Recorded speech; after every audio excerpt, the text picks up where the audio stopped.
Romancing the divine. Probably a Christian or a Muslim may even shudder to think of such a thing. Romance with the god. Maybe it sounds blasphemous, but not in India among Hindus. There it is perfectly alright to have a love affair with God. Well, only if you are a female. As a female devotee, it is perfectly alright to look upon God as your male companion, your beloved, your lover. By the way, Indian God can have myriad different forms. Unlike most other religions, the God in India can even be feminine. But a male devotee is forbidden from having the same romantic relation with this female deity. The reason is that female God is always looked upon as a motherly figure. Probably the reason is also that in a male dominated world, a woman can voluntarily take on a subordinate role to her male counterpart, while a male devotee cannot accept a lover and love relation with a female deity since the deity is always supreme. Of course, one can have a mother and child relation with the female god as saints like Ramakrishna Paramahamsa did. The topic of my new series of talks starting today is the female saints of India who had a romantic relation with God. They imagined themselves to be consorts to God or even eternally married to Him. These saints produced some of the most enchanting and heartwarming devotional literature. They composed romantic poetry, sometimes even erotic. They sang them and danced with total abandon to the societal norms. After all, they had only their beloved to care about. I have chosen this new theme both because emotions are one of the finest aspects of human beings and also something that makes us different from mere automatons. Otherwise, we would have become the dullest things in an emerging world of ChatGPT. And what could be a more intense emotion than love? So, let us take up our first story. This is about the story of a young girl from southern India. Maybe she lived over 1,000 years from now. This is how the story goes.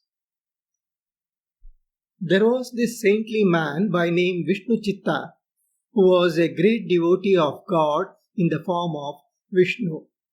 Literally, the word Vishnu means someone who encompasses everything. Everything that ever existed, everything that exists now, and also that would ever come into existence. Who else that can be except God? As a devout person, Vishnu Chitta used to gather flowers each morning from the garden, string them together into nice garlands, and hand them over to the priest in a nearby Vishnu temple. That was his routine, and he did that with utmost dedication. Vishnu Chitta had no children. Probably God wanted to be generous with this devotee of his. So, one morning, while gathering the flowers, Vishnu Chitta found a small female child left abandoned under a small tree in the garden. Vishnu Chitta was quite delighted and he took that child as God's gift to him. He named her Goda, a child who emerged from earth. From where else such a child lying alone in a garden appear all of a sudden? Vishnu Chitta brought up this female child as if she were his own. As I said, Vishnu Chitta was a devout person. So, he often narrated stories of Krishna to this child as she grew up. Krishna is a human avatar of God Vishnu. The story goes that this Krishna was born almost 5,000 years ago as a prince in a place called Mathura in northern India. but for various reasons he was brought up among cowherds by his foster mother Yashoda in a nearby village. The childhood stories of this Krishna, his pastimes among cowherd boys and girls of his age, are among the most fascinating stories narrated even to this day in various parts of India. So Vishnuchitta also amused his daughter Goda with these stories, who listened to them with rapt attention. As Goda grew up, she became more and more enamored by these fascinating stories of Krishna, his mischievous ways, the miracles that he performed as a child, and so on. Gradually, Goda started imagining herself to be among those cowherd girls who had a lot of fun with Krishna. Most of these cowherd girls were quite young, hardly 4 or 5, but they were very impressed by the charming Krishna. And as the story of Krishna goes in one of the well-known Indian epic Bhagavata, each of these damsels gradually developed infatuation towards young Krishna. All of them secretly craved to be wives of Krishna someday. There is an interesting incident narrated in the Bhagavata describing this childish love of these young cowherd girls for Krishna.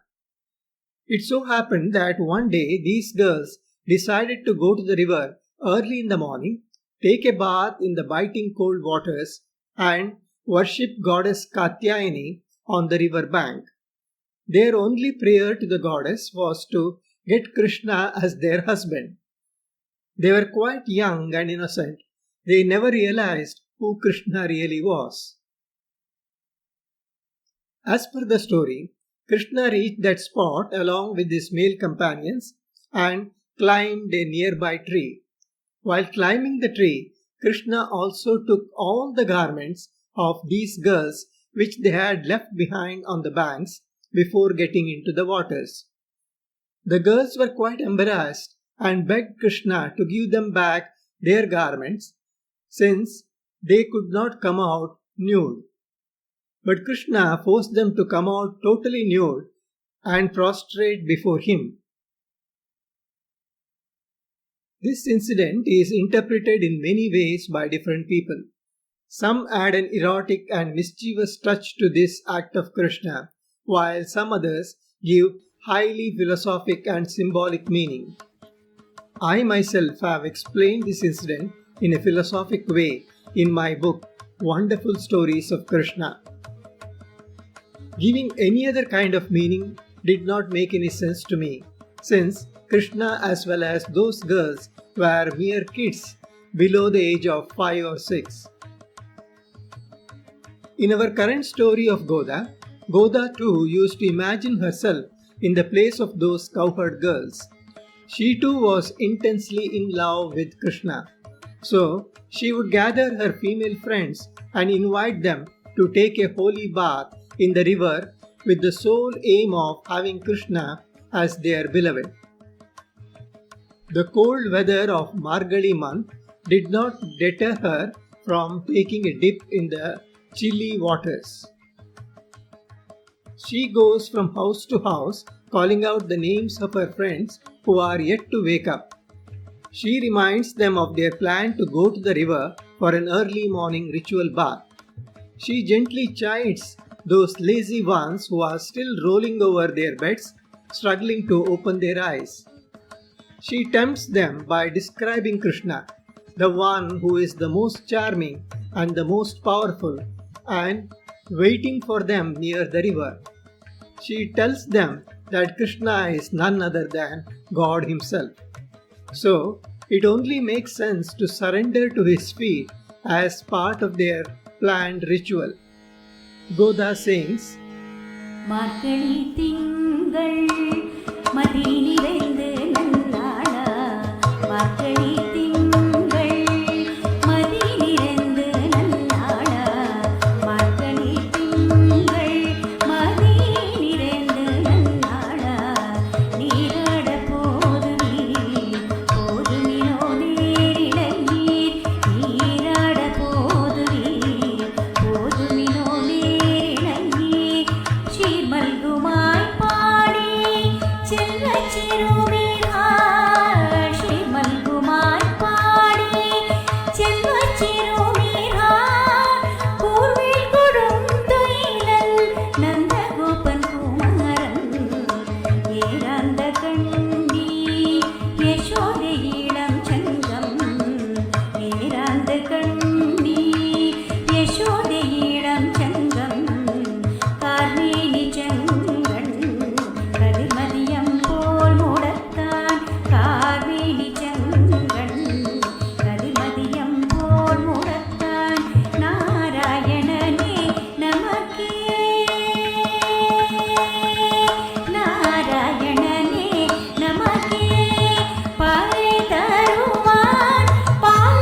beautiful Tamil verse of Goda is rendered melodiously by one of the popular singers of India, namely Padmini Dinesh.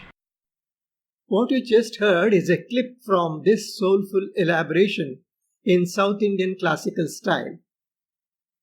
Let us continue our story in the next episode.